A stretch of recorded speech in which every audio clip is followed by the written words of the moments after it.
Your money-making broadcast starts now. Good evening, Canada. Today is May 26th, Tuesday. Here are the top stories moving the markets. We are seeing a massive shift in momentum as the Russell 2000 explodes, signaling a broadening bull market that could provide fresh opportunities for Canadian investors. From the energy corridors of Alberta to the tech hubs of Toronto, we are analyzing how to pivot your portfolio as the major indices hit overbought territory. Before we dive into the big stories, let's look at the closing numbers. The U.S. markets finished strong after the long weekend. The S&P 500, ticker SPY, closed at $750.59, up 1.6% over the last 5 days. The Nasdaq, ticker QQQ, hit $730.28, gaining 3.5%. Both are flirting with 52-week highs, but we must note the RSI levels are at 71 and 75, signaling they are overbought. The Dow Jones, ticker DIA, closed at $505.25, up 1.7%. The real star of the day was the Russell 2000, ticker IWM, which rocketed 5.3% to $290.51, breaking the upper Bollinger Band. In the bond market, TLT closed at $85.10, suggesting yields are stabilizing.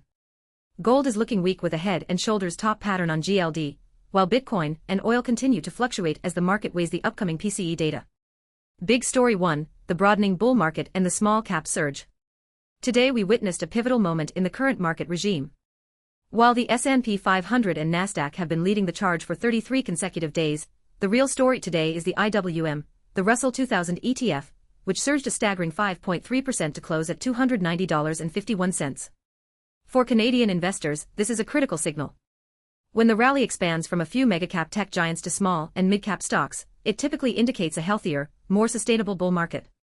JAVIS analysis suggests that we are seeing a Bollinger upper break on the IWM, confirming a strong momentum shift. However, we must balance this optimism with a warning. The SPY and QQQ are now firmly in overbought territory, with RSI levels at 71 and 75 respectively. According to the Wong Sentiment Price Model, when these two indices are simultaneously overbought, there is a 60% probability of a 2 to 3% correction within the next 7 trading days. For those holding TSX-listed small caps or diversified Canadian ETFs, this is the time to ensure your stop losses are tight. The momentum is strong, but the air is getting thin at these 52-week highs. We are seeing a rotation where capital is moving from exhausted leaders into undervalued growth plays, a trend that often benefits the Canadian energy and materials sectors as global risk appetite increases. Big Story 2, high-flying tech and the risk of the double top. While the small caps are partying, the giants are flashing warning signs. Specifically, Apple has reached an extreme RSI of 88, which is nearly unheard of in a stable trend. JAVIS has identified a double top pattern at the $273 to $274 range. In technical analysis, a double top is a classic reversal signal. If this pattern is confirmed, we could see a rapid descent to the $270 to $285 support zone. This isn't just about one stock, it's about the systemic risk it poses to the broader tech sector. Now, looking at our own portfolio actions today, we took a very disciplined approach. We sold a portion of AMD after a 7.1% surge, trimming our position from 9 shares down to 5. We also locked in significant gains on CSCO, selling 10.5 shares at $118.33, representing a 23.7% profit. This is the Griffin multi-strategy approach in action, taking profits during vertical moves to build a cash cushion. Currently, our cash ratio has risen to 72%, which might seem conservative during a 33-day bull run, but it is a strategic move. By following the Druckenmiller philosophy of capital preservation, we are preparing for the volatility that often follows an RSI spike of this magnitude. We are not exiting the market, but we are refusing to chase the peak. Big Story 3, macro headwinds and the Bank of Canada perspective. Turning to the macro environment, the focus for the rest of the week is squarely on inflation and growth. We have the GDP second estimate coming Thursday, with a consensus of 2.8% annualized growth, and the critical PCE price index on Friday. For the Canadian investor, the PCE is the gold standard for understanding the U.S. Federal Reserve's next move, which directly influences the Bank of Canada. If the PCE comes in at 0.3% month-over-month or higher, the market will likely price in a higher-for-longer rate environment. This would be a headwind for growth stocks and a potential catalyst for the Canadian dollar as interest rate differentials shift. We are also keeping a close eye on the energy sector. Crude oil's relationship with travel and leisure stocks is fascinating. For instance, Carnival Corporation, ticker CCL, has a negative 0.756 correlation with oil prices. This means as oil stabilizes or dips, CCL becomes more attractive. In Canada, where energy is the backbone of the TSX, the interplay between the US dollar's strength and oil prices will determine if our domestic energy plays continue to outperform. We are seeing gold, ticker GLD, forming a head and shoulders top pattern, which suggests a bearish outlook for safe havens and a bullish outlook for risk assets and bond yields in the short term. For Canadian investors, this small cap rotation directly affects TSX-listed companies. The TSX has higher concentration in financials, energy, and materials. As global risk appetite expands, these sectors benefit disproportionately. The Canadian dollar is worth watching. A soft PCE reading weakens USD and provides tailwinds for commodity prices. This benefits our resource-heavy index. The TSX energy sector deserves special attention.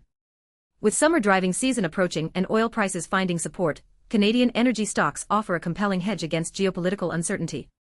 Unlike their US counterparts, Canadian energy companies trade at more attractive valuations with higher dividend yields. This makes the sector particularly appealing for income-focused investors looking for stability in a volatile macro environment. To wrap up today's session, we are in a healthy but extended bull market. The rotation into small caps is the most positive signal we've seen in weeks, but the extreme RSI levels in big tech demand a cautious approach. We are prioritizing liquidity and profit-taking to stay agile.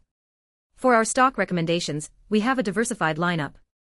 First, for the safe type play, the modern father of value investing, Benjamin Graham, would choose CSCO at $118.33. With an average cost of $95.67, there is a 24% margin of safety here. The company provides stable cash flows and consistent dividends, making it a bedrock for any conservative Canadian portfolio. For the balance type strategy, the legendary Wall Street manager Peter Lynch would opt for Carnival Corporation, CCL, at $26.71.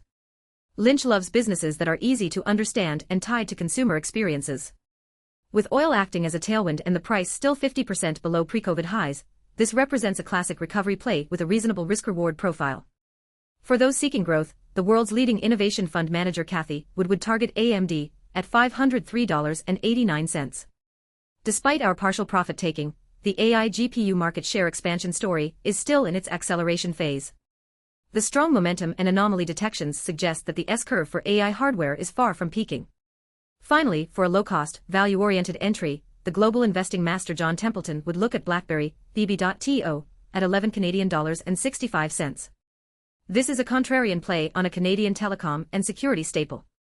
With a defensive moat provided by its specialized software and a stable dividend, it offers a low entry point for those betting on a long-term turnaround in the Canadian tech space.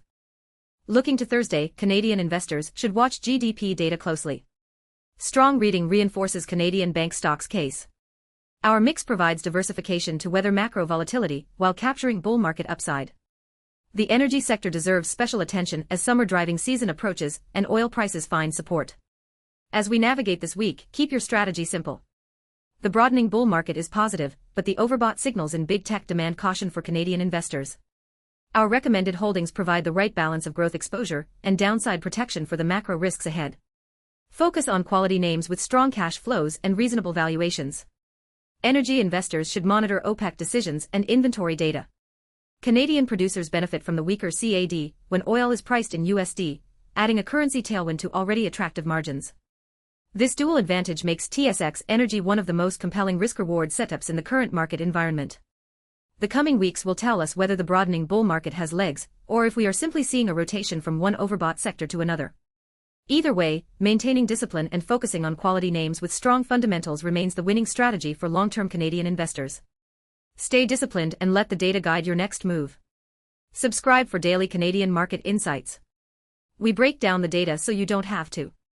Check our shorts for a 60-second highlight. That's all for today. We all become wealthy together.